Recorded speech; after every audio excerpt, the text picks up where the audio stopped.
Selatan mencatat ada 11 daerah di Sulsel yang terdampak cuaca ekstrim berupa banjir hingga tanah longsor.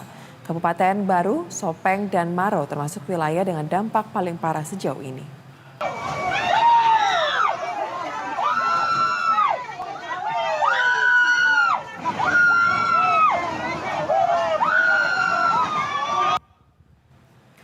Di Kabupaten Baru, banjir merendam hampir seluruh wilayah. Ketinggian air yang bervariasi juga menyebabkan akses jalan nasional yang menghubungkan antara kabupaten dan kota lumpuh hingga tidak dapat dilalui oleh kendaraan. Selain itu, banjir juga menerjang permukiman warga hingga menenggelamkan sejumlah mobil yang terparkir di halaman rumah.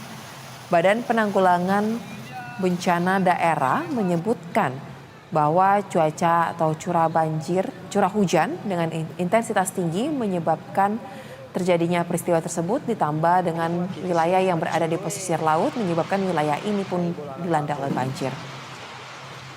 Selain Kabupaten Baru, BPBD Sulawesi Selatan juga mencatat ada 10 kabupaten lainnya yang diterjang bencana hidrometeorologi banjir dan longsor.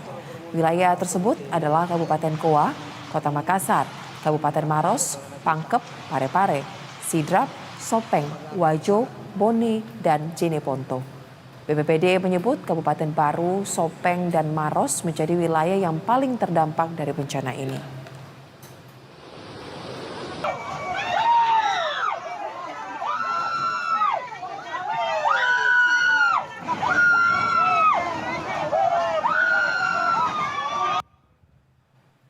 Dan untuk mengetahui seperti apa kondisi terkini dari peristiwa bencana hidrometeorologi yang terjadi di sejumlah wilayah di Sulawesi Selatan, kita telah terhubung melalui sambungan telepon bersama dengan Kepala Pelaksana Badan Penanggulangan Bencana Daerah atau BPBD Sulawesi Selatan, Amson Padolo di Pangkep. Selamat siang, Pak Amson. Selamat siang, Ibu. Baik. Pak Amson, mungkin boleh diupdate terlebih dahulu Pak terkait dengan kondisi terkini dari peristiwa bencana hidrometeorologi yang terjadi di Sulawesi Selatan. Apakah saat ini dari 11 wilayah yang mengalami bencana baik itu banjir atau longsor, semuanya masih dalam kondisi belum bisa teratasi atau seperti apa Pak? Ya, jadi kita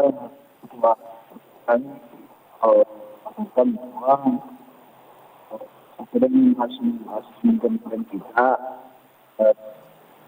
ada 12 ya, 12 bencana meteorologi di Kabupaten Kota. Yang pertama di daerah Palu, Sopeng, Maros, Jeneponto, Makassar, Buang, Sidrap, Bone, Wajo, dan Pindrang, serta Pangkep dan Parepare. Saat ini kami berada di Parepare, di Pangkep untuk melihat kondisi pengungsi bersama Bapak PJ Gubernur. Dan memang di wilayah-wilayah ini masih hujan dan untuk jalur-jalur yang menghubungkan antar kabupaten kota itu masih macet khususnya yang berada di Kabupaten Pangkep dan Baru. Jadi memang untuk daerah-daerah lain banjir sudah agak menurun, cuma kita berharap curah hujan ini lebih rendah sehingga berangsur-angsur banjir turun. Cuma memang sampai saat ini masih hujan, masuk di Kota Makassar beberapa kecamatan yang terendam banjir. Dan kita berdoa bersama agar curah hujan ini bisa lebih intensitas lebih rendah, karena kalau masih tetap hujan kondisinya akan masih seperti ini. Begitu, Mbak. Baik, lantas untuk data terkini mengenai korban terdampak Pak, seperti apa? Karena kan sepertinya peristiwa bencana hidrometeorologi ini cukup masif terjadi ya di wilayah Sulawesi Selatan. Ya, jadi memang berdasarkan kajian risiko bencana kita, ini Sulawesi Selatan salah satu daerah yang rawan bencana hidrometeorologi, khususnya pada saat musim hujan untuk di daerah-daerah tertentu.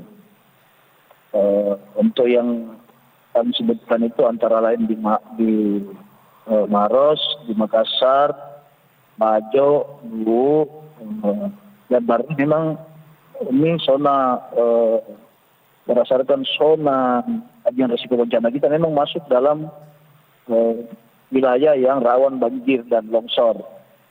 Jadi untuk saat ini kami belum bisa mendata terkait dengan korban yang terdampak, tapi di mana karena kami BPBD Kabupaten Kota ini sementara melaksanakan operasi tanggap darurat, yaitu menyelamatkan warga untuk menuju ke pengungsian, dan untuk pendataan-pendataannya sementara dilakukan secara parsial dulu karena kita belum bisa melakukan secara mendalam karena teman-teman BPBD masih melakukan operasi-operasi tanggap darurat untuk penyelamatan warga, mengevakuasi dan lain-lain. Begitu Mbak. Tapi yang pasti bahwa sarana prasarana ada beberapa yang mengalami kerusakan parah, seperti di Baru itu ada satu yang meninggal dunia anak sekolah, di Sopeng satu dalam pencarian, ada juga rumah yang hanyut di bawah air, dan ada beberapa area persawahan, peternak dan beberapa ternak itu yang terbawa arus. Begitu Mbak. Baik. Kemudian Pak, sambil terus mendata ya Pak terkait dengan seberapa besar dampak dari bencana ini terjadi dan berapa banyak warga yang juga akhirnya harus mengungsi. Tapi pertanyaan selanjutnya kan mengenai cuaca ini kan juga menjadi tantangan tersendiri ya Pak. Apalagi BMKG juga memperkirakan sampai dengan awal tahun cuaca masih kurang bersahabat. Nah, terkait dengan prediksi cuaca di wilayah Sulawesi Selatan sendiri, informasi terakhir seperti apa dan bagaimana strategi dari BPBD untuk dapat melakukan penanganan di tengah cuaca yang mungkin bisa dikatakan kurang bersahabat tersebut? Ya, jadi memang peringatan dini dari BMKG tanggal 18 sampai 22 itu memang kita dalam status peringatan dini khusus untuk wilayah yang kami sebutkan tadi. Itu memang dari awal kami telah, Bapak Gubernur telah menginstruksikan agar pemerintah Kabupaten Kota melaksanakan kesiapsiagaan dan berkoordinasi dengan pentahelix yang lain terkait dengan kebencanaan. Kami lagi berkoordinasi dengan BMKG untuk mengkaji terkait dengan curah hujan yang lebih tinggi ini, apakah memungkinkan kalau memang cuacanya masih ekstrim seperti ini, apakah memungkinkan kami meminta bantuan dari pemerintah dalam hal ini Badan Nasional Penanggulangan Bencana untuk melaksanakan teknologi modifikasi cuaca untuk mengurangi curah hujan, menguranginya dalam arti tidak ekstrim. Tetapi kami akan mengkaji laporan dari BMKG terkait cuaca ke depannya berapa. Karena memang diprediksi tanggal 18 sampai 22 itu masih zona ekstrim yang seperti terjadi sekarang ini. Baik, berarti akan ada kolaborasi ya Pak untuk dapat menangani terkait dengan banjir tersebut. Kemudian Pak, bagaimana skala prioritas akan dilakukan dalam penanganan ini? Karena kan dari 11 daerah, katanya ada 3 daerah terparah. Apakah akan didahulukan dari daerah yang terparah dulu atau seperti apa Pak? Ya, dalam penanganan kebencanaan memang diperlukan penanganan secara asas prioritas. Ya. Yang pasti bahwa kita melakukan penyelamatan terhadap warga yang terdampak sehingga tidak ada korban jiwa dan mengurangi korban harta benda ya. Dan memang skala prioritas hampir semua daerah itu melakukan tindakan-tindakan tanggap darurat. Khusus untuk di daerah-daerah terparah itu dilakukan kolaborasi dengan semua pihak ya, semua pihak dan semua warga yang terdampak itu kita berikan di tempat pengungsian ya. Tempat pengungsian ini disiapkan dapur umum dan tenaga-tenaga medis, dan ini yang beberapa waktu ini kami bersama Bapak Pejabat Gubernur melakukan peninjauan terhadap tempat-tempat pengungsian ini, baik yang ada di Kota Pangkep maupun yang ada di Makassar. Gitu, Mbak. Baik, dengan kondisi seperti ini, banjir yang cukup masif, banyak warga terdampak, bahkan beberapa jalan nasional juga terputus.